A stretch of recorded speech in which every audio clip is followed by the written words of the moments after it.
স্বপ্ন এবং লক্ষ্য হলো একটি মুদ্রারই দুটি দিক। যতক্ষণ না স্বপ্ন দেখছেন ততক্ষণ বুঝবেন কি করে আপনার লক্ষ্য কি।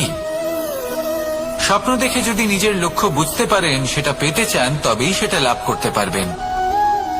কিন্তু স্বপ্ন এবং লক্ষ্য এই দুইয়ের মধ্যে একটা ভারসাম্য রয়েছে, যেটা বজায় রাখা প্রয়োজনীয়। একে আমরা বলে থাকি পরিশ্রম।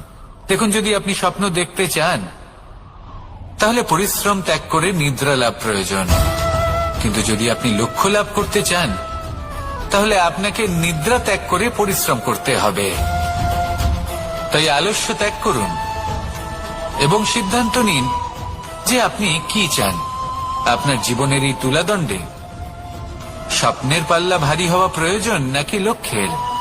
আমার মতে এই দুইয়ের মধ্যে যদি ভারসাম্য বজায় রাখেন তবে পথ নিজে থেকেই সামনে আসবে। শুধু সেই পথে অগ্রসর হতে থাকুন এবং আমার সাথে ভালোবেসে বলুন, রাধা রাধা।